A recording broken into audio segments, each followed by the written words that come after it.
चुनाव के दिन मतदाताओं को जो पोलिंग बूथ होता है जहाँ पर मत डाले जाते हैं उस मत क्षेत्र के तरफ उनको जाने के लिए गाड़ियों का इंतज़ाम करना, उनको उन गाड़ियों में लेके जाना, इस पर भी प्रतिबद्धता है। किसी भी राजनीतिक दल को इस प्रकार की हरकत करने की इजाज़त नहीं है। अगर वो करेंगे तो ये आदर्श आचार संहिता का उल्लंघन होगा। इसके अलावा और भी कुछ बातें हैं, जैसे प्रचार प्रसार के दौरान राजनीतिक दल या उम्मीदवार जो हैं वो जुलूस निकालते हैं, रैली करते हैं, मीटिंग बुलाते हैं, जनसभा बुलाते हैं। तो ऐसे संदर्भों में आचार संहिता ये कहता है कि पुलिस को इन सारे जुलूसों या मीटिंग्स के बारे में पहले से ही उनको इत्तला कर देनी चाहिए, ताकि वो ये इंतज़ाम करे वहाँ पर कोई प्रकार का तोड़फोड़ या फिर कोई भी वहाँ पर डिस्टर्बेंस ना हो। इसके लिए इंतज़ाम वो करने के लिए बाध्य हैं। तो पहले से ही राजनीतिक दलों को पुलिस को बताना पड़ता है कि कौन से तारीख को कहाँ पर जुलूस निकालेंगे या मीटिंग करवाएंगे। इसके अलावा एक और बात इस आदर्श आचार संहिता में बताई गई है, यह है कि किसी भी चुनाव के संदर्भ में प्रचार प्रसार का काम किसी भी मंदिर या इगर्जी या फिर मस्जिद यहाँ पर किया नहीं जा सकता। वहाँ पर गतिविधियाँ जो होंगे उसमें कोई भी राजनीतिक प्रकार के बातें नहीं होनी चाहिए। जो ये मंदिर मस्जिद वगैरह बने हैं वो केवल वहाँ पर इबादत के लिए बने हैं और केवल उसी के लिए इस्तेमाल होंगे, चुनाव के संदर्भ में भी। इसके अलावा आदर्श आचार संहिता में एक और बात बताई गई है कि सत्ताधारी दल क्या नहीं कर सकते। तो सबसे पहले तो किसी भी मंत्री या फिर सांसद या फिर विधायक चुनाव के प्रचार प्रसार के लिए सरकारी वाहनों का इस्तेमाल नहीं कर सकते। सरकारी मशीनरी का इस्तेमाल करने पर भी पाबंदी है। उनको अपने पार्टी के संसाधनों का इस्तेमाल करना पड़ेगा, ना कि सरकारी मशीनरी का। इसके अलावा जब अपने शहर से बाहर जाकर दूसरे शहरों में, गाँव में, ज़िले में प्रचार प्रसार के काम करने के लिए सत्ताधारी दल के प्रतिनिधि जाते हैं या मंत्रीजन जाते हैं या सांसद जाते हैं, तो ऐसी परिस्थिति उनको खड़ी नहीं करनी चाहिए जहाँ पर वहाँ के रहन सहन के लिए जो डाक बंगला वगैरह होता है उसको पूर्ण रूप से अपने कब्जे में उनको नहीं लेना चाहिए।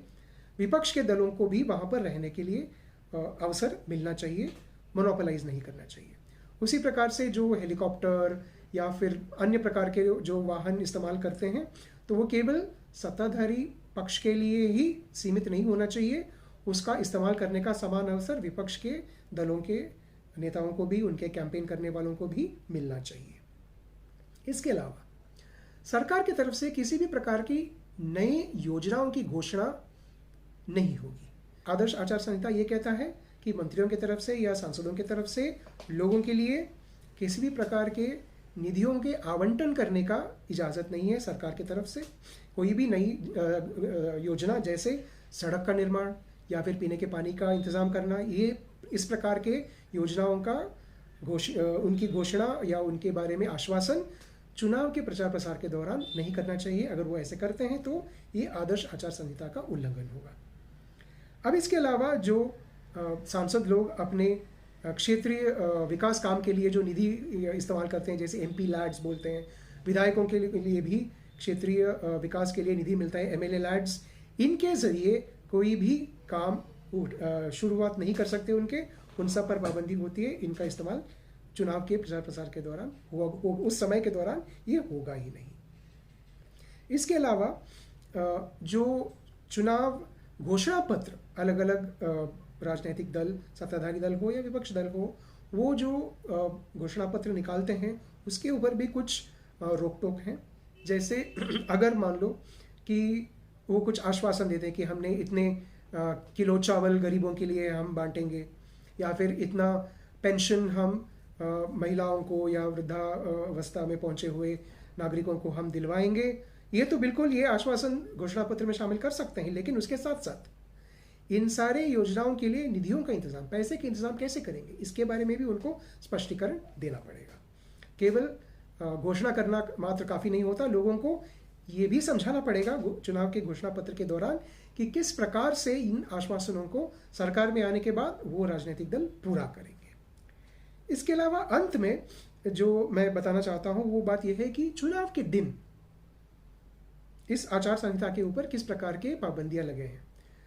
किसी भी राजनीतिक दल को चुनाव के दिन चुनाव के जो क्षेत्र होते हैं, मत क्षेत्र जो होते हैं, पोलिंग बूथ जो होते हैं, वहां पर दारू का आवंटन करने का या फिर किसी को दारू पिलाने की इजाज़त नहीं है। उस पर पूरा पूरा निर्बंध है और चुनाव के तारीख के 48 घंटों से पहले भी ये पाबंदी लगी रहेगी। इसके अलावा जो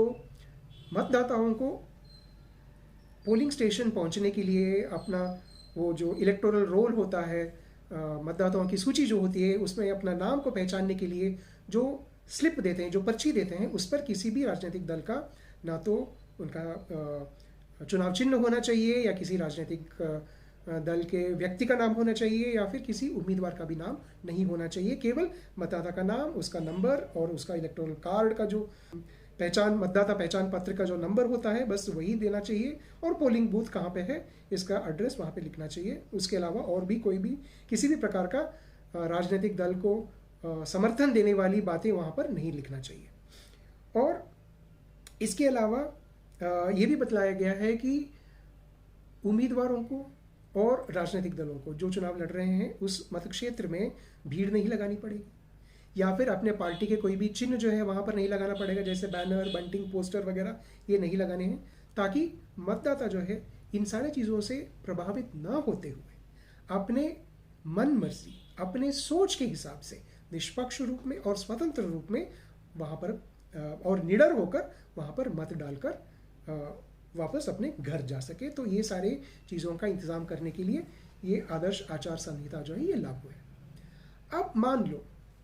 कि अगर आप देखते हैं एक आम नागरिक के तौर पर कि चुनाव प्रचार प्रसार के दौरान आपके अपने क्षेत्र में इस आदर्श आचार संहिता का उल्लंघन हो रहा है, तो इसकी शिकायत आप कहाँ कर सकते हैं। आमतौर पर आदर्श आचार संहिता के बारे में जो उल्लंघन होते हैं उनकी शिकायत आप सीधे सीधे उस मतक्षेत्र के जो रिटर्निंग ऑफिसर हैं, आरओ जिसको बोलते हैं, उनके यहाँ आप दर्ज कर सकते हैं या फिर आपके राज्य के जो मुख्य चुनाव अधिकारी, चीफ इलेक्टोरल ऑफिसर हैं, उनके पास आप दर्ज कर सकते हैं। हर राज्य के हर चीफ इलेक्टोरल ऑफिसर का अपना अलग वेबसाइट होता है और उस वेबसाइट से आप उनका एड्रेस और उनका ईमेल एड्रेस, उनका टेलीफोन नंबर वगैरह आप ले सकते हैं और अगर कोई शिकायत हो तो आप उनको शिकायत भेज सकते हैं। इसके अलावा भारत चुनाव आयोग ने एक बहुत ही आसान एक तरीका बनाया है आपको आदर्श आचार संहिता के उल्लंघन के बारे में शिकायतों को दर्ज करवाने के लिए, और सीधे सीधे चुनाव आयोग में। ये कैसे कर सकते हैं आप, एक मोबाइल ऐप बना है सी विजिल। तो ये सी विजिल ऐप जो है, अगर आप एंड्रॉयड फ़ोन का इस्तेमाल करते हैं, एंड्रॉयड स्मार्टफोन, तो गूगल प्ले में आप जाइए, उसको अपने मोबाइल में इंस्टॉल कीजिए और उसका इस्तेमाल करके आप चुनाव आयोग को आदर्श आचार संहिता के उल्लंघन के बारे में आप शिकायत भेज सकते हैं। शिकायत भेजने का तरीका क्या है, एक बार आपने इस मोबाइल ऐप को डाउनलोड कर दिया, उसको चालू किए, तो फिर आप जिस क्षेत्र में खड़े हैं और जहां पर आप इस आदर्श आचार संहिता का उल्लंघन देख रहे हैं, होते हुए देख रहे हैं कि उल्लंघन हो रहा है वहां पर, तो उसी वक्त उसका वीडियो आप ले सकते हैं या तस्वीर ले सकते हैं। 2 मिनट का समय है वीडियो लेने के लिए, उससे लंबा वीडियो ये ऐप ले नहीं पाएगा। 2 मिनट का वीडियो शूट कर सकते हैं और मोटा मोटी तौर पर किस प्रकार का उल्लंघन हुआ है इसके बारे में उस मोबाइल ऐप में टाइप करके आप सेंड कर सकते हैं और वो सीधा सीधा आपकी शिकायत जो है चुनाव आयोग में पहुंच जाएगी। और चुनाव आयोग में ये भी आश्वासन आया है कि जैसे ही इस प्रकार के आदर्श आचार संहिता के उल्लंघन के शिकायत उनको मिलेंगे तो उन पर कार्रवाई तुरंत होगी, उस पर विचार विमर्श किया जाएगा, तफ्तीश की जाएगी और यदि आपका शिकायत जो है वो सही पाया गया तो संबंधित राजनीतिक दल को चेतावनी दी जाएगी या फिर बहुत ही ज़्यादा घोर प्रकार का उल्लंघन है तो और भी प्रकार के शास्तियाँ चुनाव आयोग वहाँ पर लगा सकता है। जैसे अगर किसी प्रचार प्रसार करने वाले व्यक्ति या उम्मीदवार के खिलाफ अगर शिकायत बहुत ही सीरियस प्रकार का है तो उनको प्रचार करने से कुछ दिनों के लिए रोका भी जा सकता है। ये पूरा काम चुनाव आयोग जो है अपने विचाराधीन शिकायत का जांच करके वो करेगी। तो अंत में मैं आप सबसे यही कहना चाहता हूँ, एक जागरूक मतदाता ही चुनाव को निष्पक्ष और स्वतंत्र रूप से बनने के लिए और होने के लिए काम कर सकता है।